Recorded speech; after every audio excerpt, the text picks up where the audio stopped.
mic is picking us up.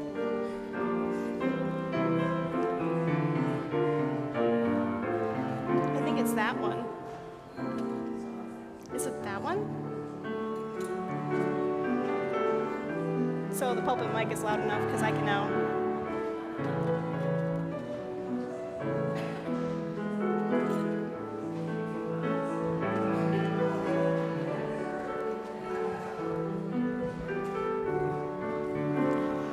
If it gets too loud during service, If it gets too loud during service, do you want to nudge it down a little? Because it shouldn't be picking up that much ambient noise.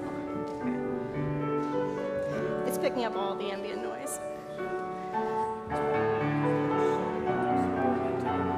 I told him to just keep an ear on if it gets really loud or if it starts starting like metallic, just to nudge it down a little.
Me and Carolyn.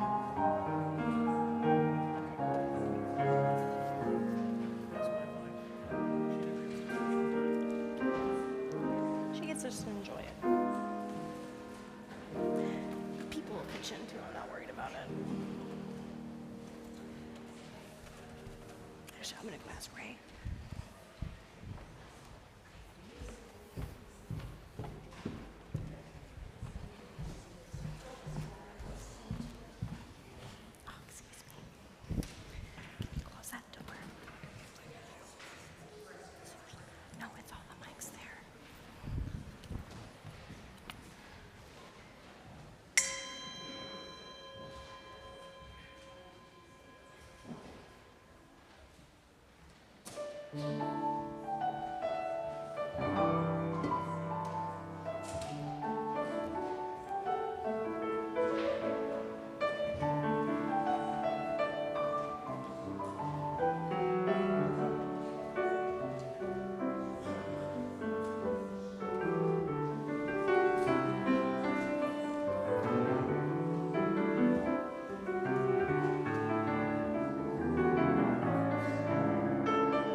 Good morning.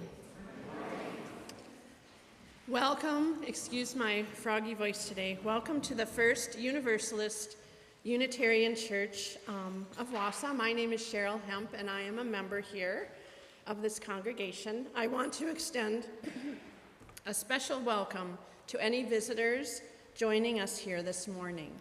Since 1858, UU Wausau has served as a vital voice for liberal religion in central Wisconsin. We are an intentionally free society that welcomes all people just as you are, regardless of age, sexual orientation, ethnicity, or economic situation. Wherever you are on life's journey, you are welcome here. Between Sundays, we'd love to have you at one of our classes or events, so be sure to subscribe to the church's newsletter and follow us on Facebook or Instagram for updates. And at this time, I have a few announcements to highlight, which you can find in your insert in your program. Later today, our Community Focus Collection recipient is the Wausau Free Clinic, and Jeff Todd from that organization will be speaking. I'll be introducing him again later. And we are wondering if you have RSVP'd for Wine, Cheese, and Leadership. So mark your calendars for December 1st from 6:30 to 8:30, and we're hosting a Wine, Cheese, and Leadership event to express our gratitude to the Board of Trustees. You will also gain some insight into how things are done at church. And they would appreciate this RSVP by the 20th, which is that tomorrow. So get right on that. You can email the office administrator at the address listed in your program or call the church for that RSVP. And your response will allow us to provide for the right amounts of food and goodies for everybody. So thanks for that. And as a reminder, our annual meeting will be held here in the sanctuary on Sunday, December 3rd at 11:45 after the service. So I would invite everyone to attend that. And the annual report will be emailed to you within the next week or so for that. And then today after church, our 1858 committee will be meeting. It's a stewardship planning and discussion group, very informal. 2 board members, including myself, will be at the meeting up in Yawkey Hall at 11:45, and we'll be getting your feedback and asking questions. So if you are available to stay for that, that would be greatly appreciated. And then Joni Hahn asked me to be very enthusiastic about this message. UU Family Fun Day is today. So if you are able to stay for that after the bread communion, everyone is invited to join the RE team for their second UU Family Fun Day.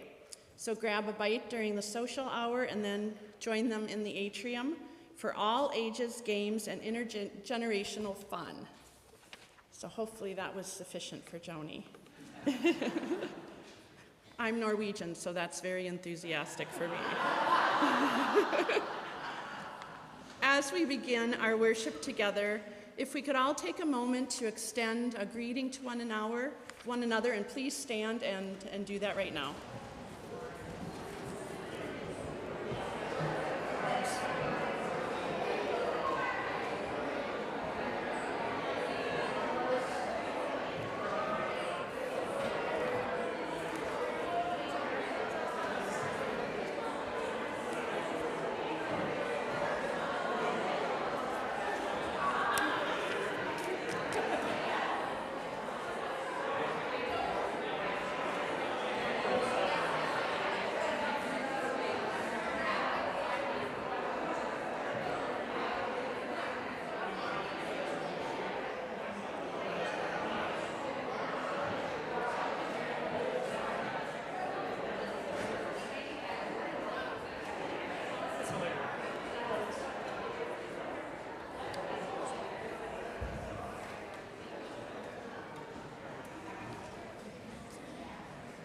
Dear friends, let us gather our hearts and minds for worship, and please join me in reciting the chalice lighting, which is listed in your bulletin.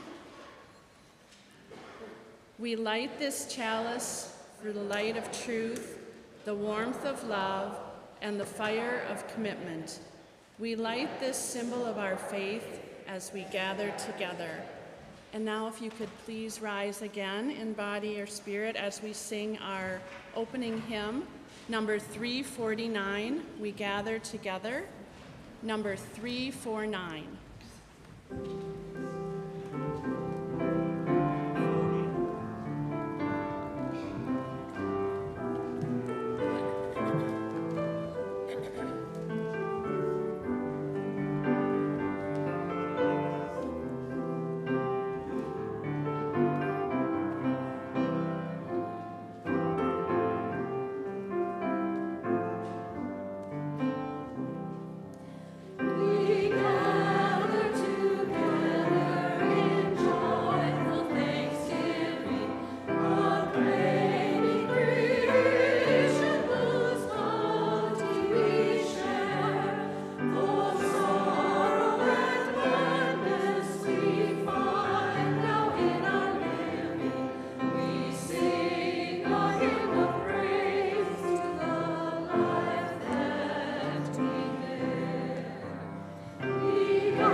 Please be seated.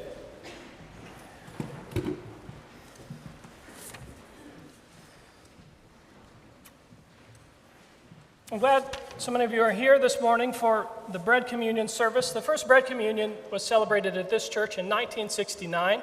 My dear friend and mentor, John Robinson, was the minister then.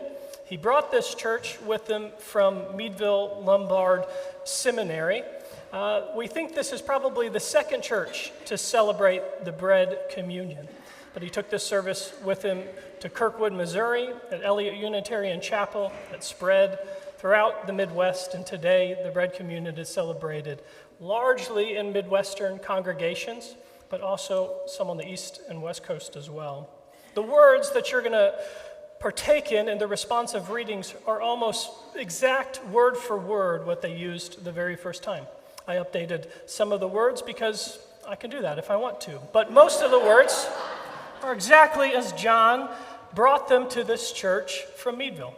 And so the bold portion is your portion. I'll invite you by raising my hand. I'll begin. For the goods of the harvest, the stories which are laid up for the nourishment of the children of creation, for all those who work while we sleep, that we might have life more abundantly, for the beauty which refreshes and renews us.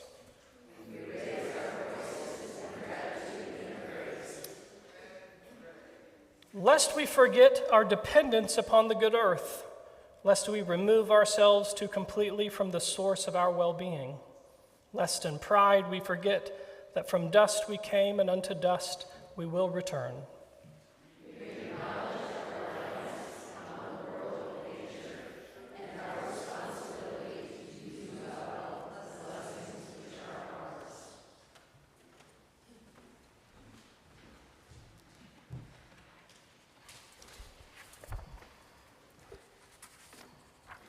Well, if you're like me, your Thanksgiving meal usually starts with a list, much like the ones the 𝗲𝗲𝘃'𝗱 kids helped me write last Sunday. And then you go to the store, and you get things to make, let's see, turkey, ham, 𝗕𝗏𝘃𝗀, sweet potatoes, peas, pumpkin pie, mashed potatoes, dinner rolls, stuffing, goldfish crackers, egg rolls, apple cider, soda, juice, cranberry sauce, vegetables, chips, spaghetti, mango, shepherd's pie, pea soup, beef stew, venison, grilled cheese, tomato soup, cheese quesadillas, lasagna, chicken Alfredo, Jell-O, candy corn, apple crisp, and a salad for good measure. Well, anyway, you plan a big meal and you invite people over and you eat and you eat and you eat. And that's how the usual Thanksgiving meal goes, but not for the family in today's story. Not all that long ago, a family had a very strange Thanksgiving. This family was the Breckenridge family. There was Mom and Dad, Katie, Jimmy, Sarah, and their dog Max.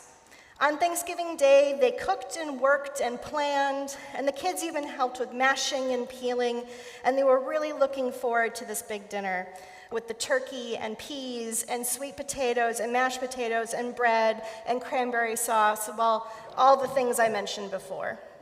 They got it all ready, and Mom called everyone to the table, but when they finally sat down to eat and Dad went to carve the turkey, something amazing happened. The turkey sat up and said, "Hey, this is for the birds, forget it, I'm not doing this," and jumped off the table and straight out of the room. I told you, it was a very strange Thanksgiving.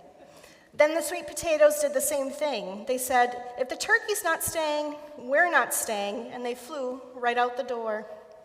Then the mashed potatoes did the same thing, and if you think it's weird to have a turkey get up and walk, you should have seen the mashed potatoes. They kind of just slid across the table and out the door. And then the pie, and next went the peas, and then the cranberry sauce just kind of wobbled away. And finally, the bread just rolled off the table. In just a few minutes, all the food had gone.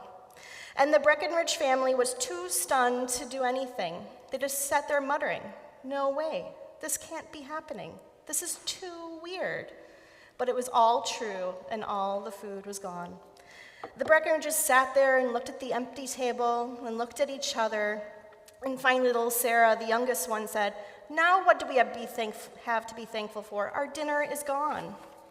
They sat in silence, about to cry, when Katie started to chuckle. "Hey, Mom, remember that when we came home from practice and you said you didn't have time to make dinner, so you got us McDonald's, and we put our burgers on the table and we went to get the ketchup, and Max came and ate them up? Remember that? When we came back, there was nothing on the table, just like now." "Oh boy, do I remember that," said Mom, looking at Max. Jimmy said, "I remember the time we were on that trip to see Uncle Leo, and the car broke down, and we had nowhere to go but would stay in that hotel in the middle of nowhere, and the only option was eating from the vending machine." "I remember that," said Sarah. "We built towers with the Pringles, and Dad got the tallest one." "I'm still the reigning Pringles Architect of the Year," Dad said proudly. "You know, this isn't the first time we've been without turkey on Thanksgiving. Remember when Grandpa tried to deep fry the turkey?" Mom reminded them. "Oh, the outside was burned and was still raw on the inside," Dad remembered. "But we had all of Grandma's side dishes. Her Thanksgiving bread was the best," exclaimed Katie. They continued telling stories like these. They remembered the times they had gone places together and played games together, the times they had eaten. They remember the times they had gotten sick, times they had gotten well, and even the time when Dad left the pumpkin pie on the front seat and Mom sat on it. And they talked, and Sarah began to think, and she said, "You know what? Even if we don't have our dinner this year, this is what we can be thankful for." They all looked at her, and they stopped and smiled. "Let's join hands," Mom said, "for the love which flows in our family, for the love which flows in our memories and stories, and for the love that arises even around an empty table. We are thankful." And then they got takeout. And that is our story for today. This morning, we're worshiping as a community of all ages, so I invite you to bless those who have joined us here and those who are joining us online with our children's song. The words are printed in your order of service.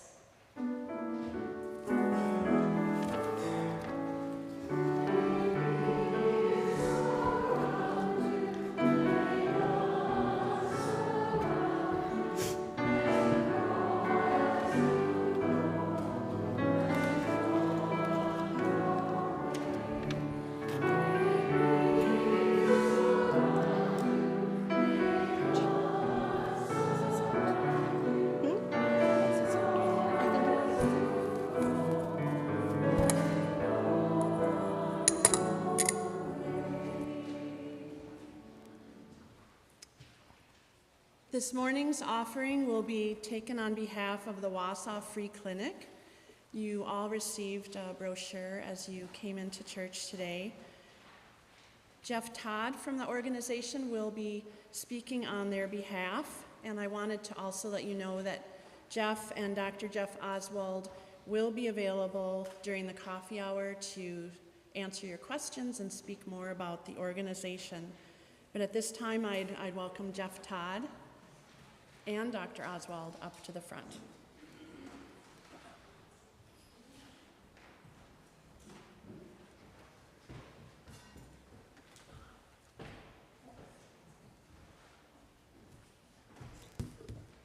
Well, good morning. It's always nice to be with my Unitarian friends. I'm from First Presbyterian Church right next door. I'm an elder in the church, and we have had some great fellowship with this congregation over the years.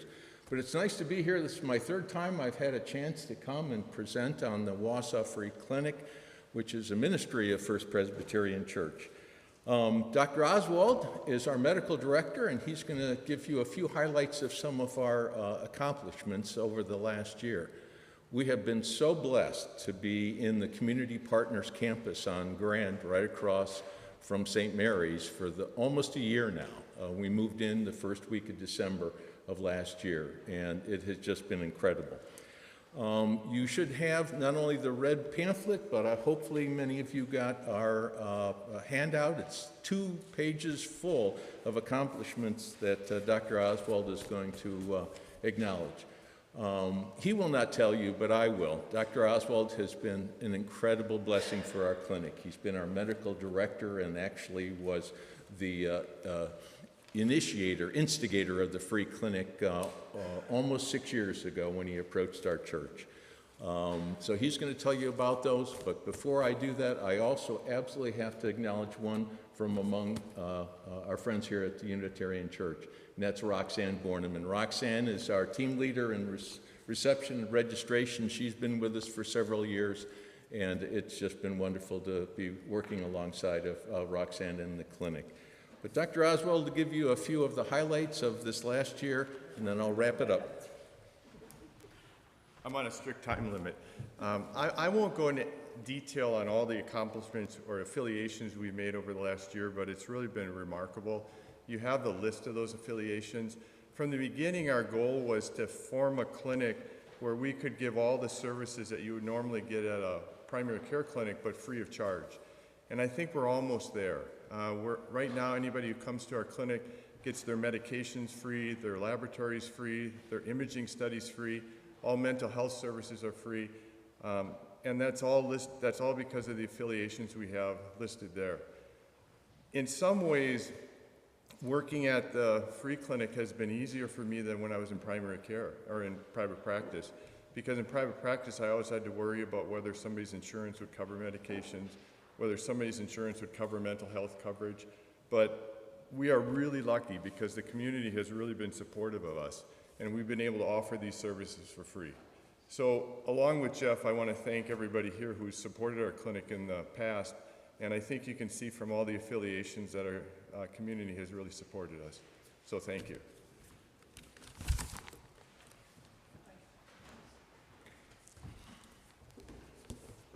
Again, I cannot emphasize enough what a meaningful blessing it's been to have the support of the Unitarian Church.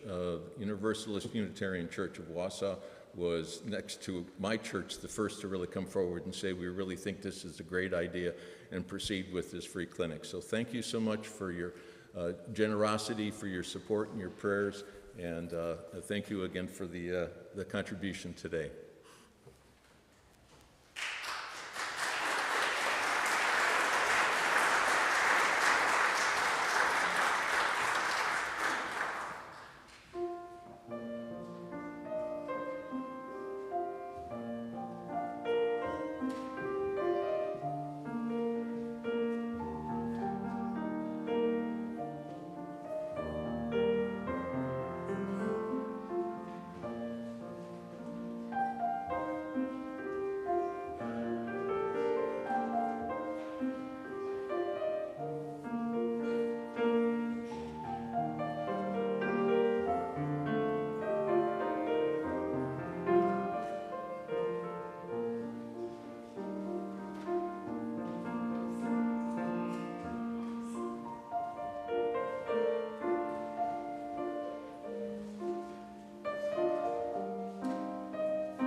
like to invite you to join me in a spirit of prayer and meditation for a moment of quiet.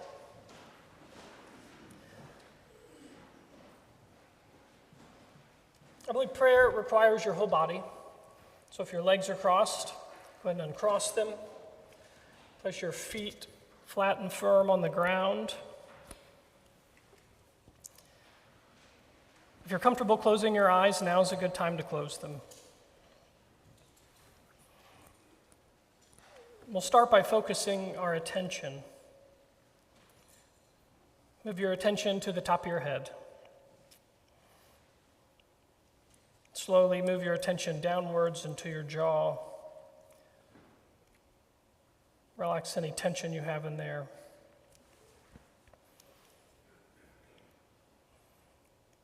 Now downwards into your shoulders. Take your breath in, and as you breathe out,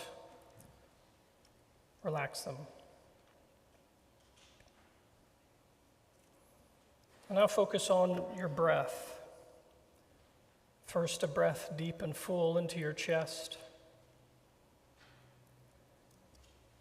and slow out. And now another breath, deep and full into your stomach, and slow out.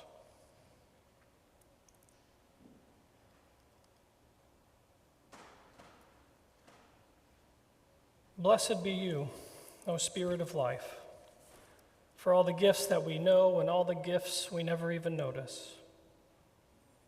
As we give thanks for life's gifts to us, we dare to ask for even more. We pray for an end to suffering and pain. We pray for those who shiver in the cold, for those who have no homes, for those who have no hope. We pray for those who greet each day with sorrow, for those who have lost their dignity, for those who have lost their dreams. We pray for those whose bodies ache and sigh, for those who long for the release of death, and for those who fear the end of their days. We pray especially this hour for those caught up in and fleeing the violence in Israel, Palestine, and Ukraine, for the victims' families and friends, and for the first responders who witnessed the tragedy up close. We pray for justice and for peace in every country and in every home and in every heart. Now, dear friends, I invite you to call into your mind all the joys and sorrows in your life, and let us meditate on them in silence together now.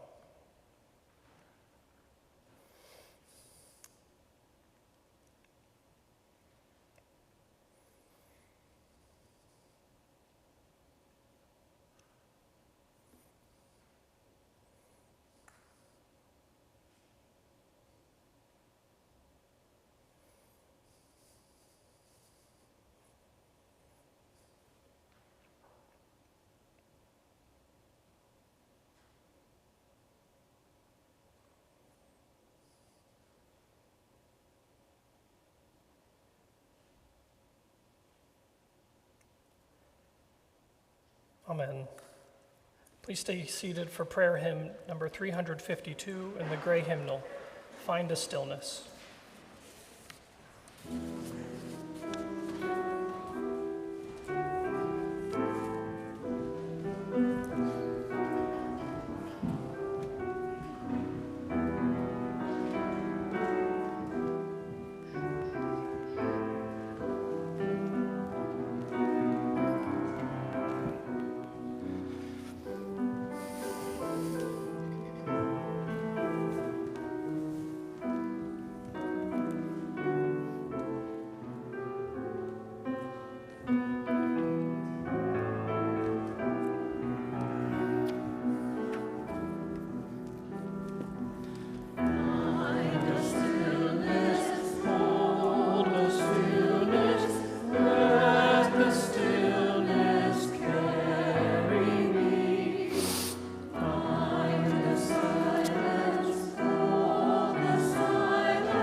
invite you to join me in our next responsive reading. For all the substance and shape of times past and days gone by, for all the effort and hope and love poured into our lives by others, known and unknown, for the heritage which is ours, gifted by generations long dead.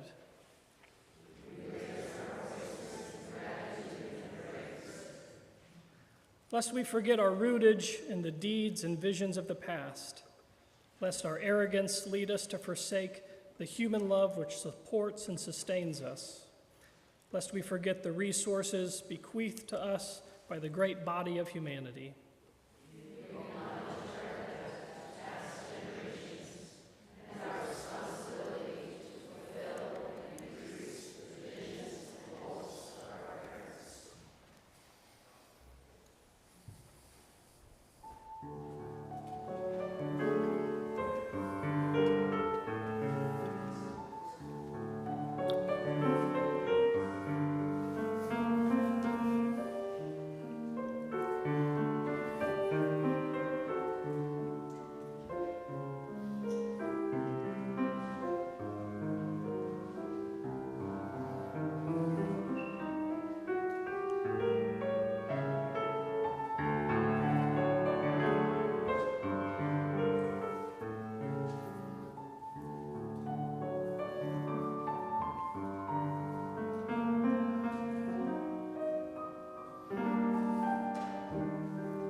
There was this anthropologist by the name of Claude Lévi-Strauss who published an almost unclassifiable essay, at least unclassifiable by my standards, called 𝗪𝗓𝑐𝗄 tropiques, which translates to something like sad tropics.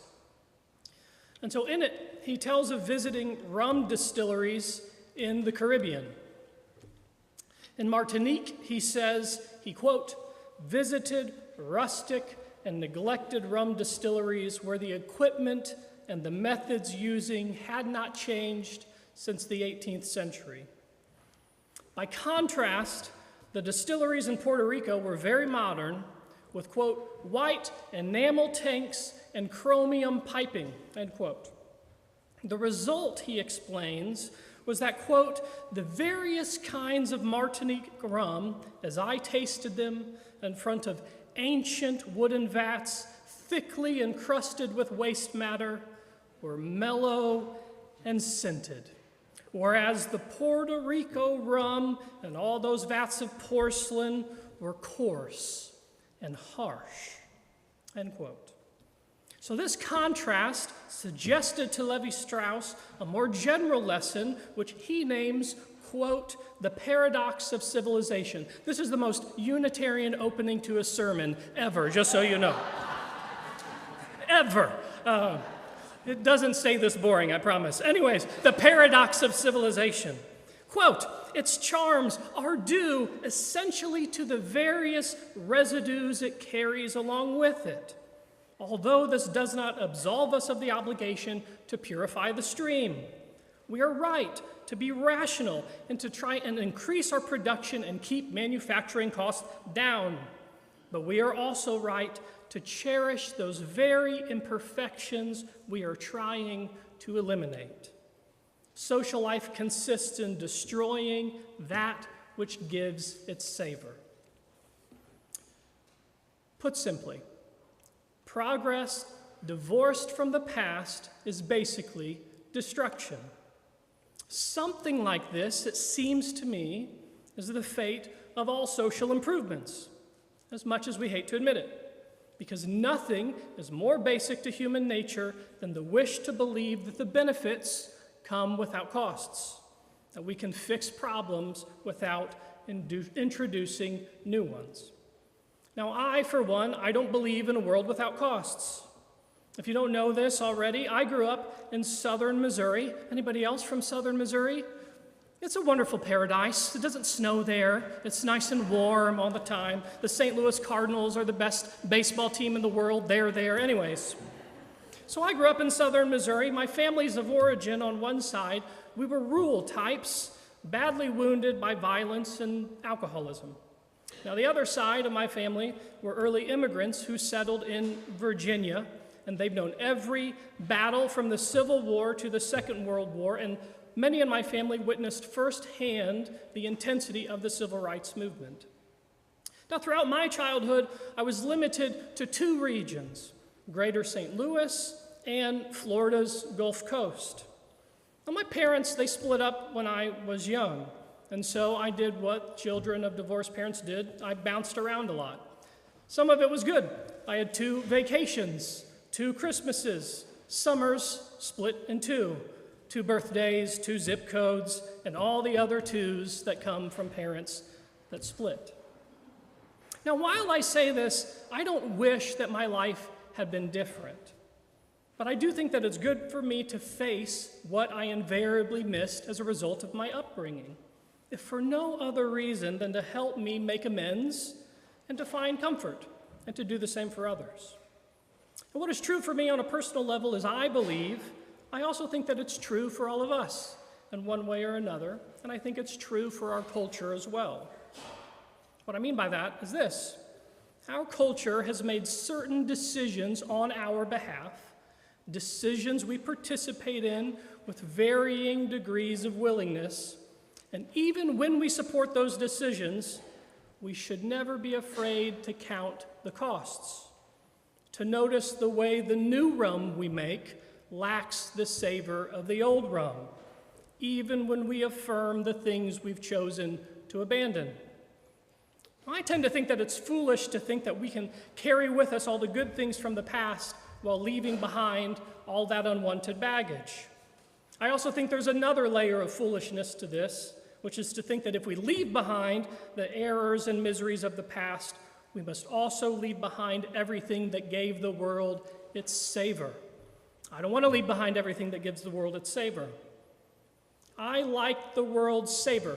I like the world's funkiness in the best sense of the word funky. And one of the ways that I spot the savors of the past is I play this little game with myself that starts with a question that goes something like this: what 3 people, living or dead, would you like to have for dinner, and what would you cook? Have you all ever played this game? Is there someone you'd like to have dinner with? I bet there's someone you wouldn't want to have dinner with anyways. So what I would cook is very easy. I would cook Julia Child's beef bourguignon. Have you all ever had that? It is heaven on earth in a Dutch oven. Anyways, the next thing I would cook is I would cook a loaf of my mentor Carl's grandmother's herb bread, a recipe he brought back from China. And the last thing I would make is an apple pie based on Randy Jefferson's mother's recipe that he taught me while I was on sabbatical. The man makes the best pies you've ever eaten. I make the second. Anyways, the people I would have over for dinner is a harder decision. It's a decision that changes based on whatever I'm reading, right? Or whatever I'm watching, whoever I'm annoyed with. You might not get invited if I don't like you at the moment. But one person that always gets an invite is my dearly loved and my dearly missed grandmother, Millie Lou. Now, there was nothing porcelain or sterile about my grandmother. If she were a rum, I would have you know that she would be distilled in an ancient wooden vat, very, very thickly encrusted with waste matter. So in between the post-divorce parental handoffs that me and my sisters went through, in between all those meltdowns, the one place that never changed, the one place that stayed the same, was Grandma and Grandma's house. Inside my grandma's house, the cigarette smoke hung from the ceiling all the way down to your ankles. You'd have to fight to just get anywhere you wanted to go.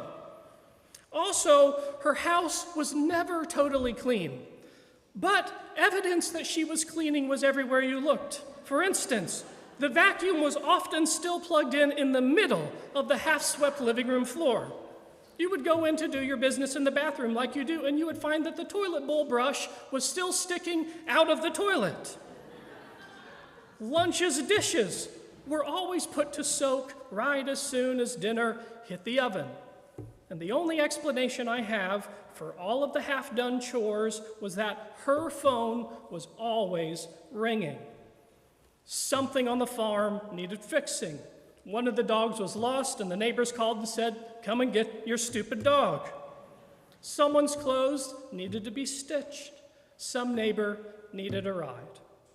And like those Martinique rum vats, the woman had 10,000 imperfections, and she did not hide a single one of them. She cursed like a sailor while holding her Bible in her hand at the exact same time. She did not always follow the directions printed on the side of her pill bottle. We have a doctor here. You shouldn't do that if you want to talk about it. If she thought a man was disrespecting her in her own house, I witnessed this. She would chase them out of her home holding a cast iron skillet. And if you lingered long enough, she would strike you without remorse. She also pointed out every single pimple I ever had in my entire life. And she would pop them at the breakfast table, whether I liked it or not. She also would badmouth people to their face, unlike you Northern Midwesterners, who I always hear your little chitter-chatter after the fact. My grandma was tough. She would tell you to your face. Anyways, she could be severe. That's what I'm trying to say. But all of those imperfections aside, she also always meant it when she told people, "I'm praying for you." She cherished other people's imperfections. And she never turned anyone out when they called to tell her, "Millie, I've fallen off the wagon." She helped all 4 of her daughters navigate difficult marriages and pregnancies, and she never gossiped. And when she said she forgave you, you would never again see even a sliver of grudge for which you had been forgiven. And so whenever my sisters and my cousins, whenever we get together, sometimes we like to talk about our grandma. And at this point, everybody has apocryphal stories, and every one of the stories are amazing. And in one way or another, our grandmother, she has this ability to show up in the most difficult corners of our memories. She's there in the joy, she's there in the laughter, but she's also there in all those memories we look to whenever we want to find an example of something not to do. For instance, don't cheat on your spouse. Don't drink and drive. Don't let your emotions stop your thinking and turn you into a jerk. And yet that she's there in our hearts and minds for our family, for me, is proof that there are some people who who are as essential as daily bread. I'm going to put that another way. So a few months ago, I finished reading this great book by an author named Emily St. John Mandel. She wrote this book called Station 11. And in it, this is maybe too soon of a story to tell after the pandemic, but anyways, in it, humankind has been killed by a plague, and there are those who barely survive because they are eating scraps. But here in this terrifying world, there's a group of musicians and actors who have banded together, and they roam the world as a traveling symphony. We're told, I'm going to quote, "The symphony performed music, classical, jazz, orchestral arrangements of pre-collapse pop songs, and Shakespeare. They'd performed more modern plays sometimes in the first few years, but what was startling, what no one would have anticipated, was that audiences preferred Shakespeare to the other theatrical offerings. People want what was best about the world," the character Dieter tells us. Listen to that last line again. People want what was best about the world. Oftentimes, what's best about the world comes from people who are distilled in ancient wooden vats covered with waste matter. The flavor of their life comes from their many perfections, all their many trials, and yet somehow they find a way to see the best in you and also help you see the best in yourself. They're sort of like a compass that points your life in a direction far from the one they lived. But as they do this, they show you just how much of this world, how much even a difficult life can be worth savoring. And that they're able to do this, whether alive or dead, is proof that love is immortal. It's proof that there have been people, that there are people, and that there will be people who are as essential as bread, and that for some people, you might be that bread. So today, in honor of my grandmother Millie Lou, I baked again this Sunday a simple challah. Sarah, did we remember our bread? Yep, all right, we brought the bread. I doubt my grandmother ever tasted bread like challah. There is a chance she wouldn't like it and she would tell me to my face. We grew up eating enriched white bread, and I am very proud of that fact. But there is no doubt that if she were alive this morning as I made this bread, my grandmother would have been in my kitchen scouring my face for a pimple in need of popping before her phone rang and she ran out the door in search of people like her who want what's best about the world. And so, dear friends, every year since 1969, this church has celebrated bread communion. Members have told stories of the people and the places and the food that help shape their life.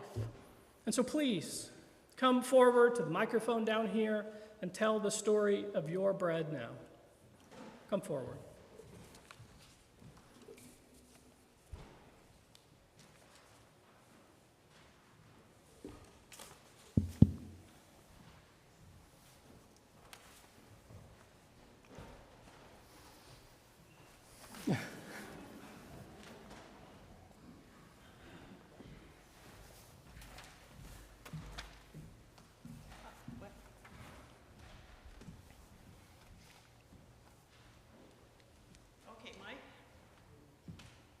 My heritage is German, so I brought a Stollen, originally known as Weihnachtsstollen or Christstollen, which means Christ Stollen or cake.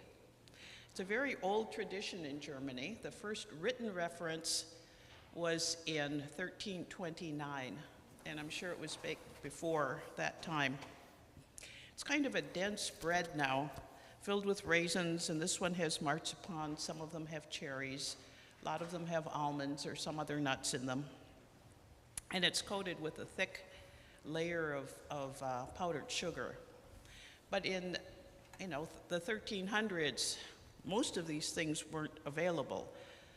Sugar was a very rare and expensive commodity, and wheat flour was also very expensive and highly prized because most of Germany is too cold for growing wheat. It's mostly grow rye and oats. And interestingly enough, so the original was a very simple affair, but Stollens were baked in sort of a oval loaf shape, and they were baked several weeks before Christmas and wrapped in cloth so the dough could mature and soften. And this shape was symbolic of the Christ child, the infant Christ swaddled in cloths, as was the custom of the time. And what else? Oh, and it was never eaten before Christmas, so I feel like I'm committing quite a before Advent. So I'm committing quite a sacrilege by slicing one open for you all today, even before Thanksgiving. What else? Oh. So it's an interesting bread with a long history now. Oh, in 1649, there was a tradition to give a stollen to the higher level clergy and royalty. And by 1649, the leaders of the countries petitioned the Pope to lift the ban of Advent. Did you know that Advent was a time of fasting in the Middle Ages? Who knew? To lift the ban to allow this bread to be made with butter and milk instead of water and oil. So that increased the benefit of, the tastiness of it. And over the years, sugar has become less expensive, but you can imagine someone who's been fasting for a week on, let's say, on the first Advent Sunday to get a piece of cake that had sugar in it. I mean, wow. And fruit and, made softly with milk and wheat flour. So it was really a treat. It was something very special. So it was not only symbolic, but it was something people really looked forward to and appreciated. So think about that when you pretend you've been fasting and that this is a way of ending a fast.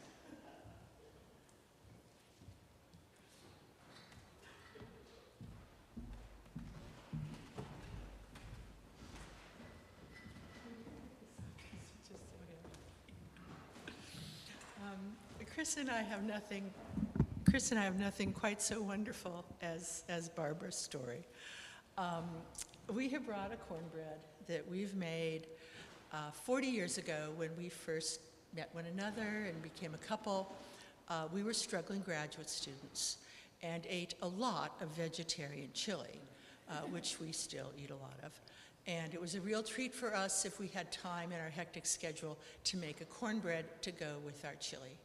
And so chili and cornbread has remained one of our favorite meals over our long time together. And do you want to add anything to that?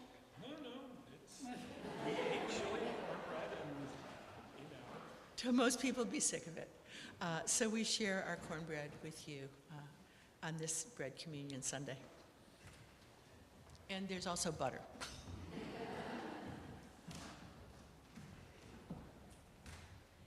So I realized I should have had my partner Paul come up with me, but he's shaking his head no. So full disclosure, we did not make this bread.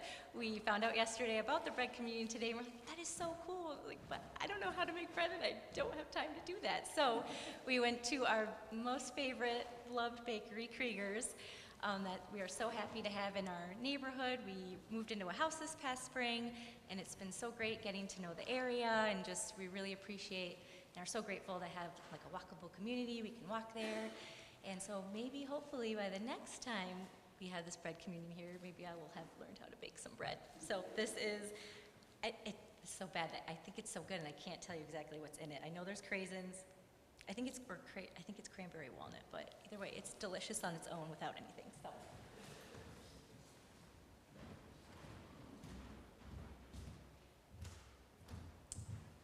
I brought an 𝗪𝗂𝘀𝗃, and it's got a lot of stuff in it. And I think that's why it was one of the only foods I could handle during chemo, when I was going through chemo. It was like one of the only things I could taste.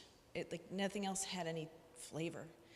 And bless her heart, the friend who brought it to me the first time marked on her calendar each of my next consecutive chemo days, and every time I'd get home from the hospital, there would be a loaf of this focaccia waiting for me. And it helped me through the next couple days until my mouth senses and taste and everything got back to normal. And earlier this month, I met with my oncologist, and he said I no longer have to finish my daily regimen, and I'm free and clear, and I'm ready to go. So this seemed like the perfect bread to bring to bread communion.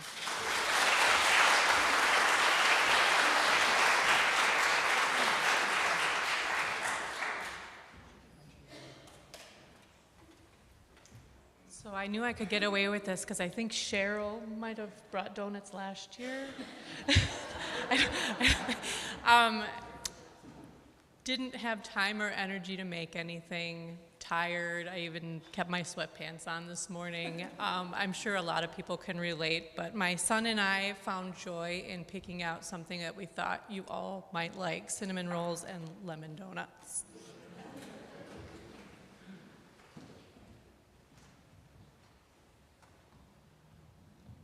My bread is beet bread, and our family called it 𝗙𝗲𝘃𝗱. And it was, their language was a mixture of Polish and Russian and Ukrainian, because it was in that old Prussia area that we came from. And it wasn't until about 20 years ago, when we were having Ukrainian guests stay with us, that were coming through a program at NTC, that one of the Ukrainians, we got out our passports, our grandparents' passport, and he says, "Nay, Russian, Ukrainian." The region was Ukrainian. So my grandmother and my mother always made 𝗙𝗲𝘃𝗱 for the New Year's and holidays like Easter and Thanksgiving. It was the special bread that was made at that time. It's very pretty. Colors.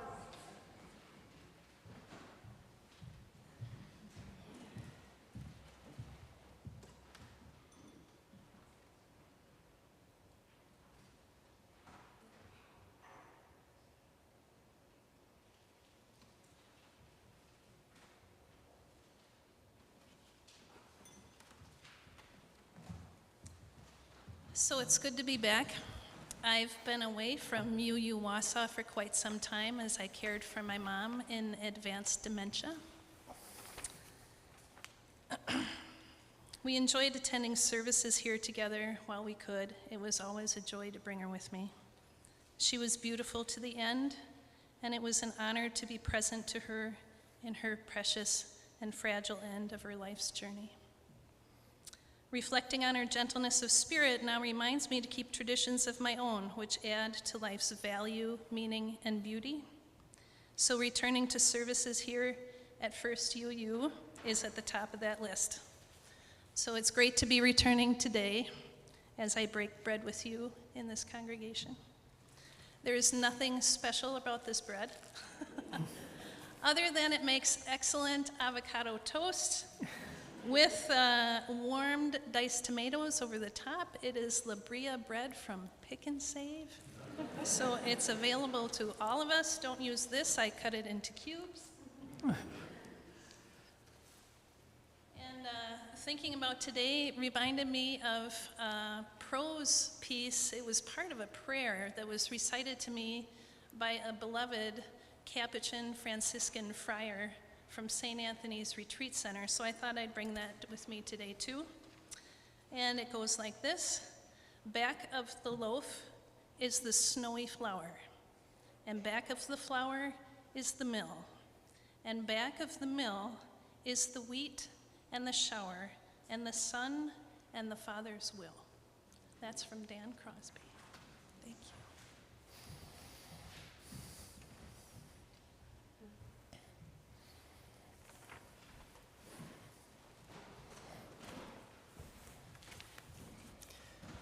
Now that the harvest has been gathered, please join me in our final responsive reading. For that power at work among us which transforms, renews, and redeems life, for that power which will not suffer us to be satisfied with what we are, for that power which through love sustains and supports us,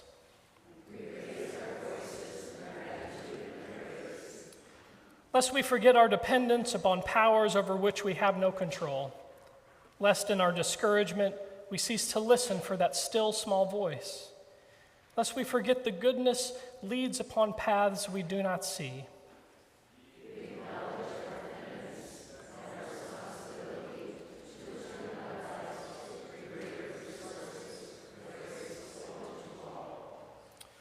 Now please rise in spirit or body for our closing hymn inserted in this morning's bulletin, Over the River and Through the Woods.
I invite you now to remain standing, reach out, take the hand of someone nearby. If you're here alone, reach out with your heart. May the truth that sets us free, and the hope that never dies, and the love that casts out fear lead us forward together until the day spring breaks and all shadows flee away. Please have a seat, relax, and enjoy the postlude.